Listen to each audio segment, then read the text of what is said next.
So when we say the Allahumma salli ala Sayyidina Muhammad, O Allah, send blessings upon our Master Muhammad, we're asking Allah to unveil to us, as he says in the Waqifa, in his commentary on the Waqifa.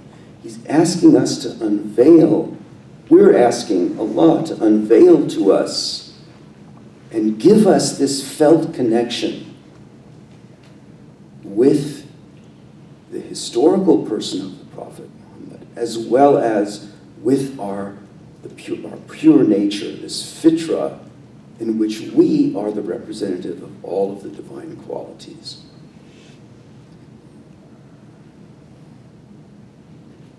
And the more that we can receive that felt connection, in which is infinite mercy, because it's not separated from the unity, it's not separated from the sea of love. The more we feel that, then all of the conditioned, structured pictures of the nafs and all of these waswasa, these whisperings of shaitan, they weaken, because the whole argument of the nafs, the whole belief structure of the nafs and the argument of shaitan is that you need these certain conditions in order to receive the love.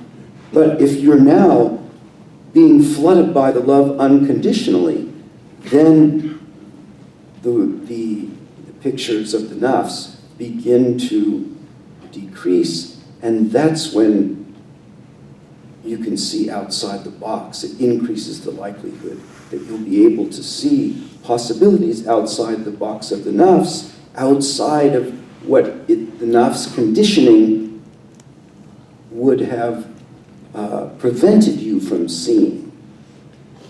Don't go there, don't go there. Go there. But as that programming decreases, as those pictures weaken, then you might be able to see possibilities that you couldn't see before. That's what I mean by wisdom. And then if you're flooded by you're flooded by the love and the mercy, you have more energy to possibly pursue those other options.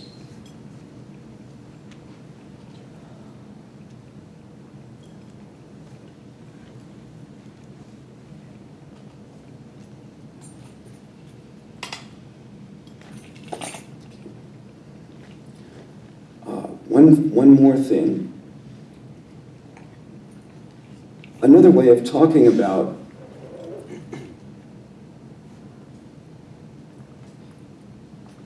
this is by using the term tajalli.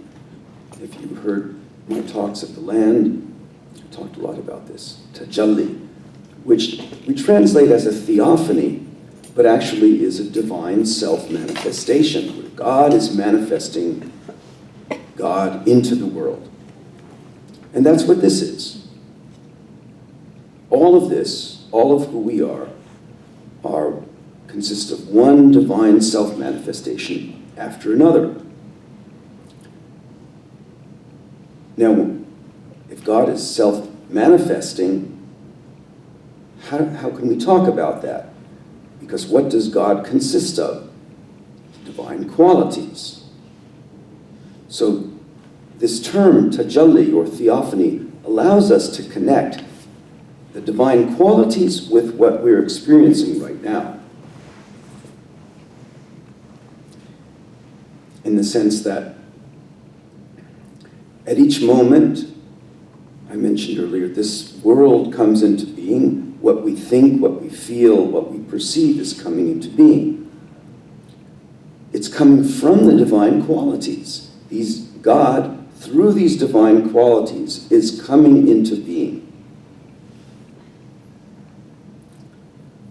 So, on the one hand, when we invoke the divine qualities, we give ourselves a taste of them.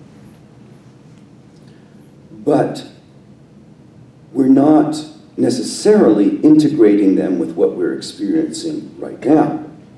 But there is a way to go from what we're experiencing right now back to the divine qualities and to feel and become aware of the connection. Because what is this? This is nothing but the manifestation of the divine qualities. Now, you might think the way to do it is by saying, aha, now I'm feeling love, so the divine quality of love must be manifesting. And so you may spend a lot of time trying to figure out which divine quality is manifesting now. But that's using your rational mind. And the divine qualities are infinite, and the combinations of them are infinite. So pretty soon when you try to do that, you're going to throw up your hands and say, forget about it. If you're like me. Maybe you're not like me. So, but there's another way, which is that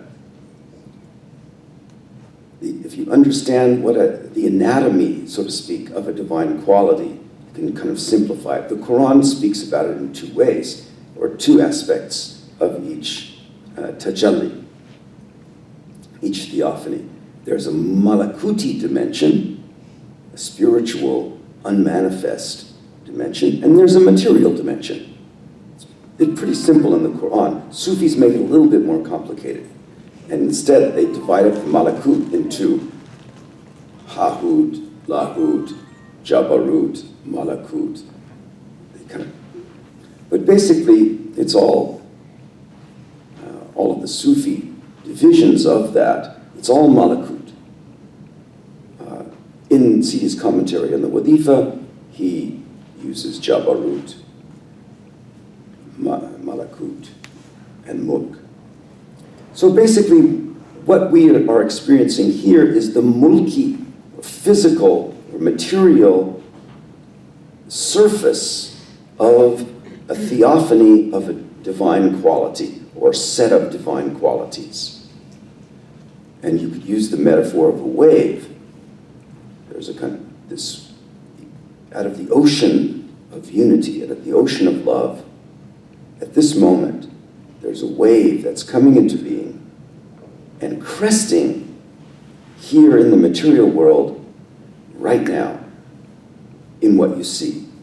And what we see is the mulki, or material dimension of this theophany, a divine quality or a set of divine qualities. So that's the connection between the divine qualities and where we are right now. And so another way of speaking of this theophany is that we can say the world consists of nothing but tajalliyat, theophanies. Another way of looking at it is the world consists of nothing but signs of Allah, because all of these manifestations here, all of these theophanies, this is the surface. And at the surface, if we could see, these would all be signs pointing back to Allah, ayat. An ayah is a sign. In the Quran, we have ayat, signs. Verses, we call them, but they're really signs, literally. And that's why, in fact, the Quran is a collection of signs, just like you are a collection of all of the signs. You're the Khalifa. You're a collection of these ayat. All of them. You are a Quran. Babies in Iran and perhaps other parts of the Muslim world, when they first are born, culturally, they're called the Quran. So there are three basic levels of collections of these signs. There's in us. We're the Khalifa, the microcosm of all the divine qualities, all of the signs, all of the theophanies. There's in the Quran, and then there's in the world itself. The manifest world, collection of all the signs of Allah.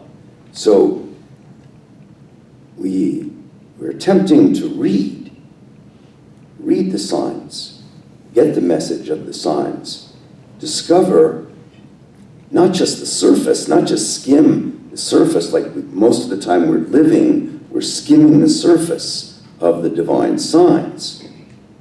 And it's cool. There are lots of things at the surface that enable us to survive.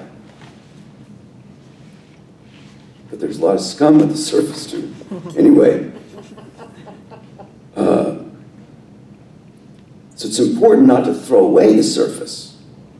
In the path of Sufism, we don't have to disappear from this world.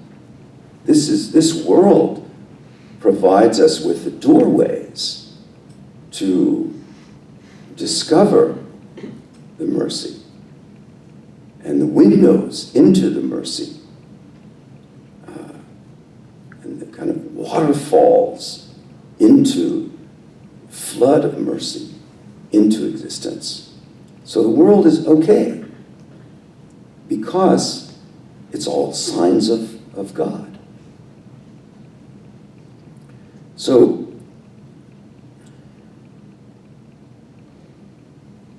we have these theophanies that are coming into being,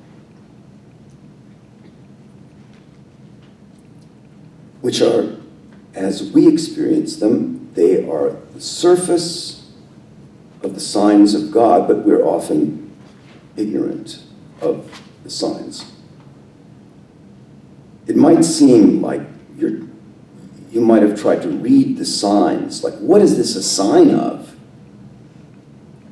That is it's not the principal purpose of the signs. The principal purpose of the signs is not to give us guidance as to whether we should do this or not do this. Principal purpose of the signs of God are to point us to unconditional unity, to point unconditional love, to point us to unity, to point us to who we are. That's why we're here in principle. So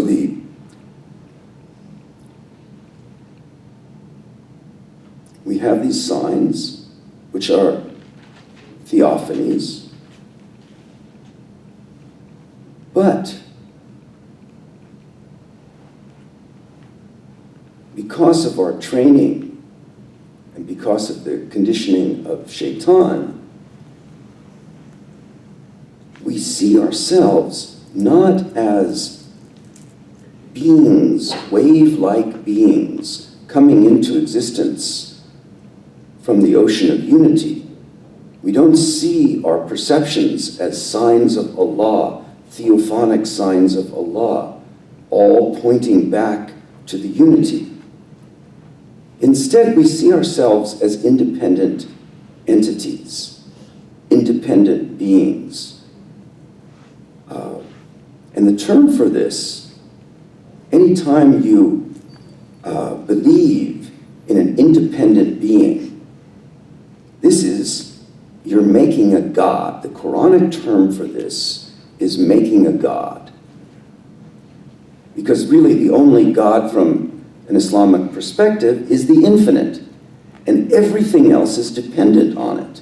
There are no, from a Sufi, an Islamic perspective, there are no independent beings. The reason I'm talking about this is because when we say La ilaha illallah, we are attempting to decondition ourselves from being this unconsciously choking ourselves off from the unity, which worked for us to a degree because it enabled us to survive. But now we're experiencing the downside. We need more mercy, more wisdom. We realize as we're getting older that our finite, that our being is not infinite, our individual being is not a God. We've seen friends die.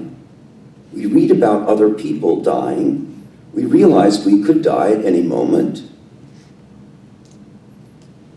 And so we're motivated to try to discover, at least those of us who've come to try to follow the path of Sufism, we're motivated to try to discover what is beyond this apparent separateness that we found ourselves in. So this separateness that we have unconsciously clung to, this is when unconsciously we are saying, Ilah,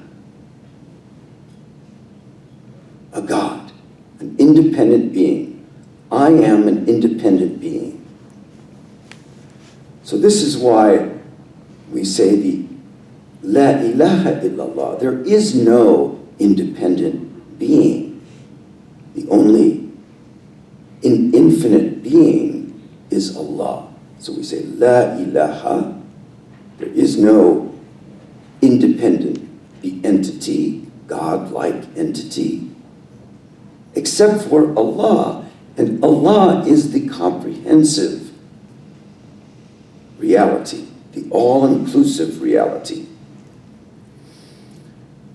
So the way to get from an existence in which we're unconsciously affirming our independence and separateness, to get from affirming our ilahic existence to Allah is not to try to throw away our separateness, because our separateness, like everything else, is included and encompassed by Allah. So this is, when we say La ilaha illallah, we're attempting to remember that this surface experience of ours is not actually disconnected and not actually separate from Allah. It just appears that way. In fact, Allah encompasses us. And so we're attempting to follow the straight path, which is to go from however we appear right now, as scum or as a God-like separate being. We're attempting to go from that to the unity. The way we do that is by being grateful. By being grateful for the fact that even ourselves, in our separateness, ourselves appearing to unconsciously affirm that we are like independent gods, or even ourselves, which may appear like scum. What is this? It's the surface of a theophany. It's a sign of Allah. The paradox is that you may have grown up imagining that appearing like scum or appearing like a polytheist or like a sinner has no connection at all with Allah. But the fact is, it's all connected to Allah. It's all encompassed by Allah. And it's just that we absorbed an aspect of the satanic message when he looked at us and said, scum. And so the interesting thing is Allah permitted Shaitan to tempt us with that. So even after we succumb and we see ourselves, Ya Allah, I'm separate. I feel so separate from you. That separateness, Allah says in response, no problem. So you feel separate. That's just another aspect of my face. That's another sign of mine.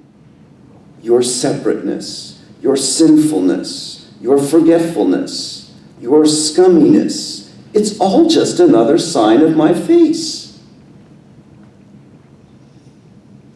So when you find yourself, or your boredom, or your confusion, it's all just another sign of my face. Another theophany of the divine self-manifestation of one of my qualities. So when you feel that, when that sign appears to you,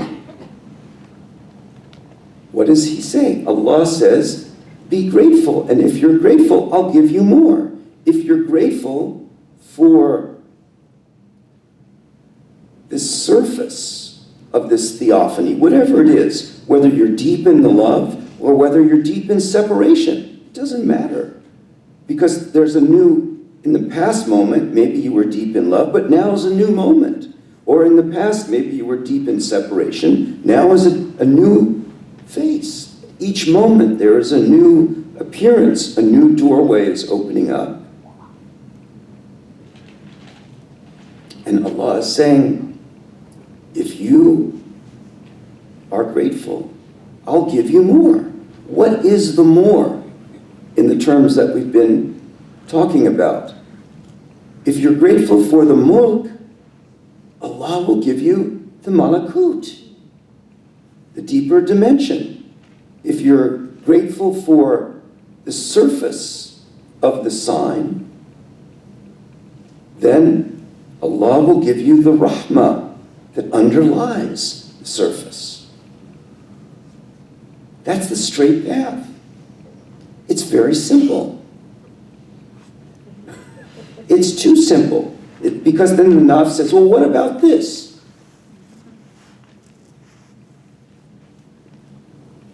The ego says, it can't be that simple. It's just another way of the satanic temptation. Scum. You can't. That's not going to help you. You've got to fulfill these conditions. You have to have your scarf just right.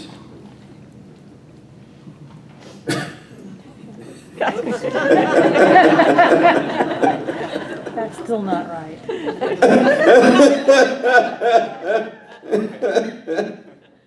Your beard has to be this long. You're just in the first year of Sufi University. There's no way you could taste the full mercy right now. Not before you paid all that tuition. Yes. It does help to go to the Sufi University. Does it help to tie your scarf just right? It may. It actually may. If you're not sitting in a corner.